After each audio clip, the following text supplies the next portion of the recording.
pari lajm që në fakt nuk është lajm, po është një pjesë për të qeshur, është pikërisht kjo.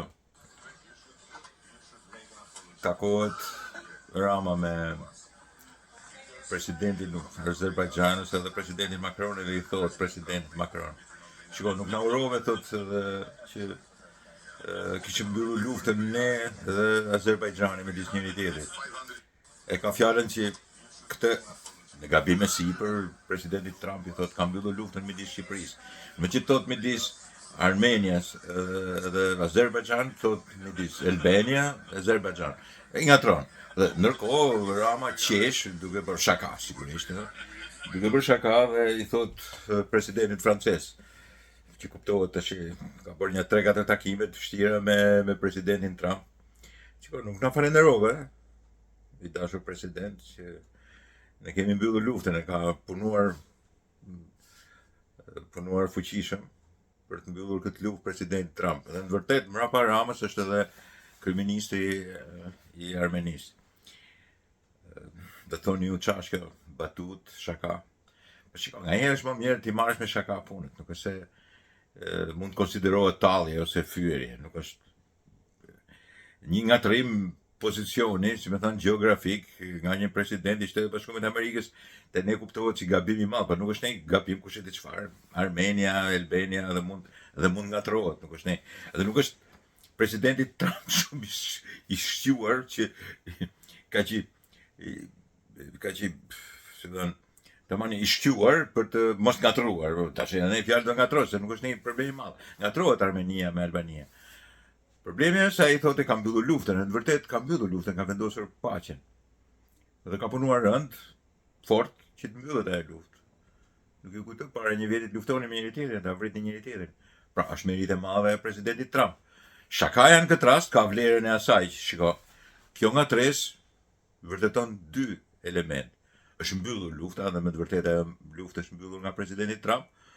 Po, që na ka futur edhe në luftë, kjo është pjesë e shakas, pastaj bën shaka. Dhe ti si president i Francës duhet na uroje që kemi mbyllur luftën me Azerbajxhanin. Nëse është pjesë e batutës, edhe këto batuta bëhen edhe këtë mëdhejt. Sepse shpesh herë ne e kuptojmë që ata të mëdhejt nuk bëjnë batuta. Si nuk mund bëjnë batuta, me njëri tjetrin sa dush.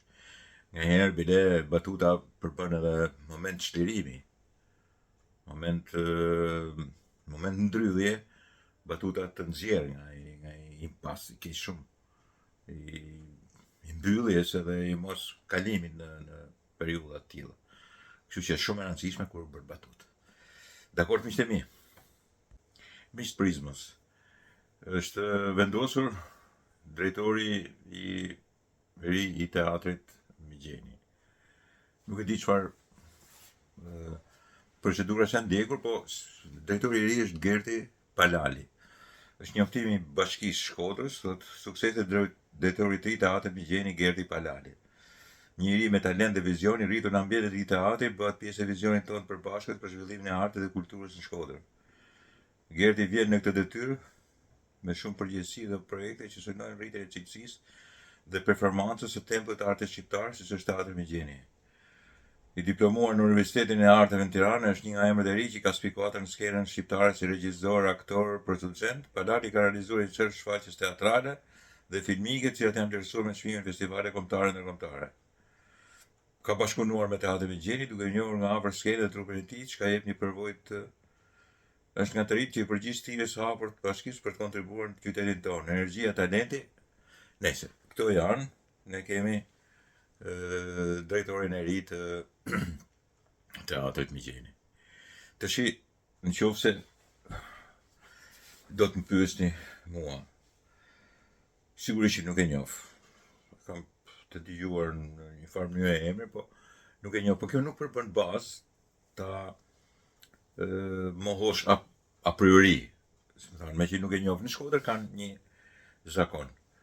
Kur ka një emër të tillë, thonë kush a ky, ç'është ky, pse ç'a janë me këta emra, kush a ky, ç'a ka bën ky se këta e kanë. Kjo nuk është bazë për të refuzuar gjithçka. Ka një të vërtetë brenda, sepse sigurisht duhet të bësh diçka që t'jesh drejtor, edhe që të bësh drejtorin e teatrit Migjeni, por edhe a priori nuk mund të flasësh kështu. Thjesht të bërat e tia, bëmat e tia nuk kanë ardhur deri ke veshët tonë, ose kanë ardhur në një ushtim të largët. Tashti, aty thuhet qartë se ju përgjigj thirrjes. Nëse është përgjigjur thirrjes edhe nëse ka projekte edhe nëse se ai shkon me vizionin e kryetarit bashkisë edhe bashkisë Shkodrës, kryetarit bashkisë jam duke thënë, edhe nëse e ka atë vizion, mirë se të vi.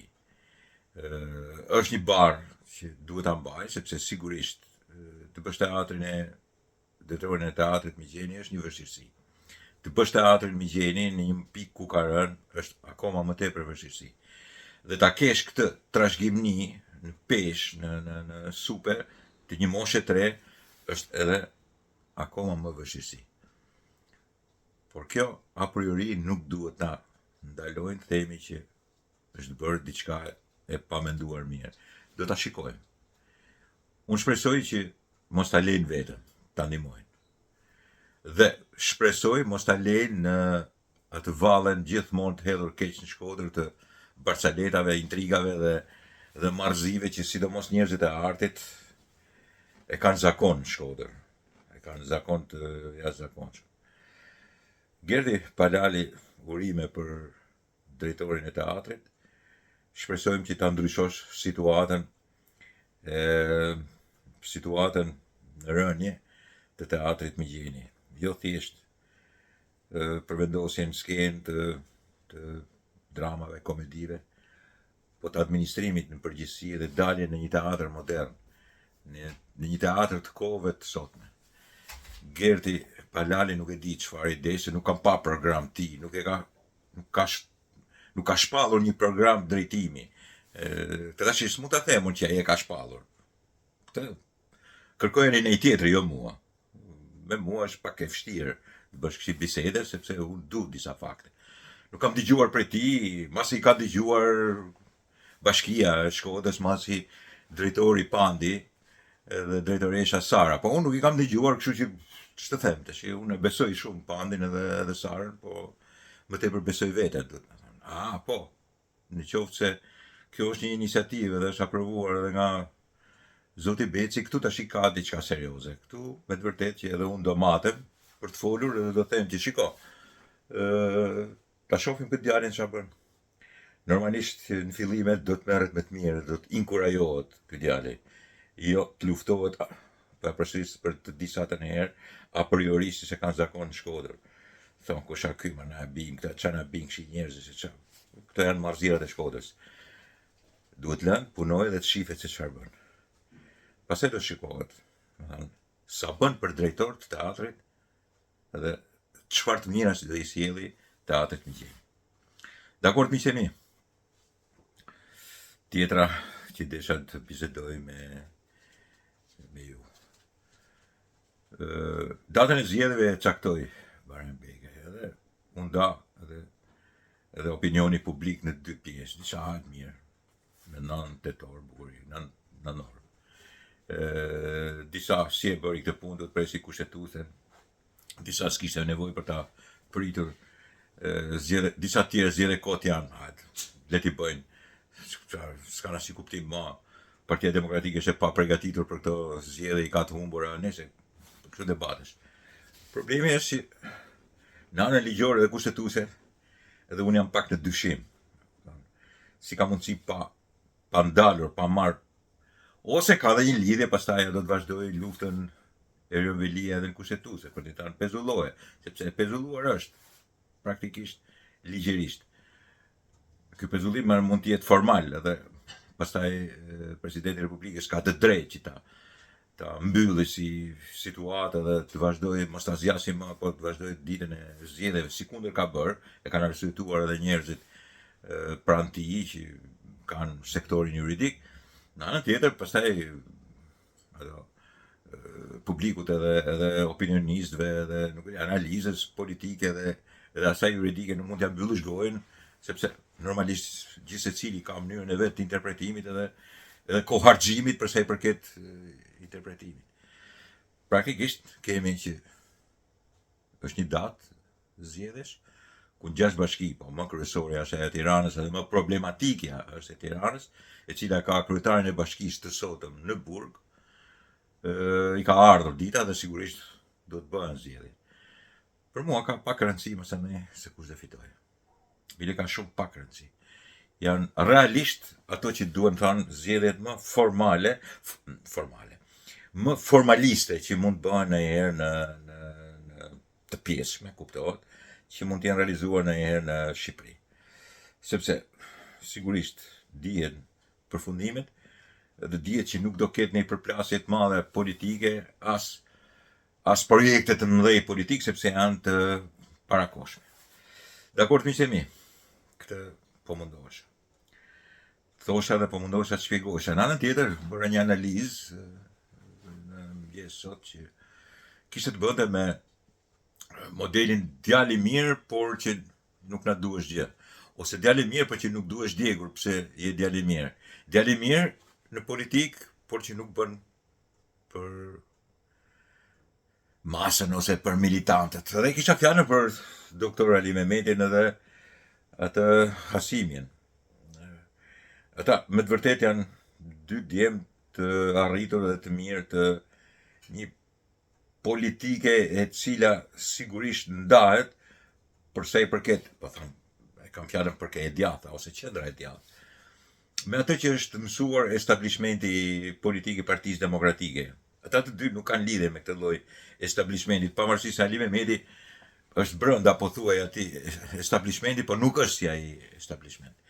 Dhe kur flas për ata, kam fjalën për këta tipat që kanë sigurt edhe përcaktuar rreth e përqark familjes Berishës dhe mendërisht e psikologjikisht funksionojnë po në të njëjtën, si më thon, sallahane të politikës të djathtës fake që ka dhe prezanton Sali Berisha. Ky është ndryshe. Normalisht edhe mënyrën e artikulimit edhe të veprimit është më ndryshe. Mundohet të jetë midis radhe, por sigurisht që militantët nuk do ta donin kur një prezantim. Ata duan një gojë shkym, një që vërtet shishan, mundësisht me fjalë të dyta, edhe që djeg edhe përblon, gjun, shashka, ku diun se çfarë bën njitet për muresh, se sa një tip tilla, kupton, intelektual që flet në këtë lloj mënyre sepse nuk i bën punë. Imagjinoni atë Hasimin, i cili përdor edhe akademizma në të folur, edhe është një djali i përkohur, djali i mirë kështu në të.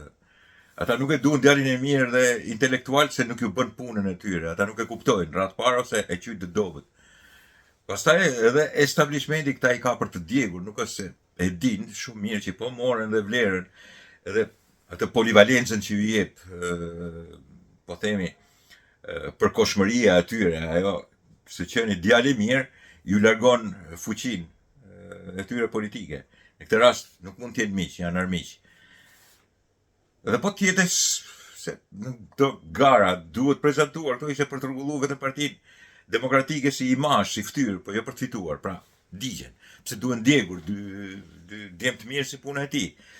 Kur nuk i funksionojnë vetë Partisë Demokratike ose të djathtës, ata mund ta kenë seriozisht në mënyrë ideale me djathtën, aty as kërkush, aty janë bolshevik, aty se ka as kërkush seriozisht. As se kupton një pjesë e madhe poshtë, pjesa militante poshtë nuk do t'ja dinë, ata mund t'i binë se Sali Berisha është letet komunisti më i madh i botës. Kështu thot, është i djati më i mirë që ka nxjerrë në herë bota. Por nuk është faji i tyre, është faji i establishmentit, është faji i Partisë Pronë. Në këtë mes pse duhen ndjegur dy djem të mirë, për çfarë arsye duhen ndjegur? Nuk duhen ndjegur sepse edhe ata nuk duhet ndjegin as veten, sepse nuk mund të funksionojë gjithmonë kështu. Nuk mund të justifikohen të pastrojë fytyrën e partisë, e cila është tashmë jo vetëm që nuk është e pastër, por as ka për të pastruar kurrë. Dy djem të ri, të pastër dhe pa akuza mbrapa dhe njëkohësisht me një lloj ideali për miqëndrimin në krahun ku mendojnë se i takojnë. Nuk kanë arsye të digjen. Dhe unë nuk e kisha djegur kurrë. Dakord, miqtë mi.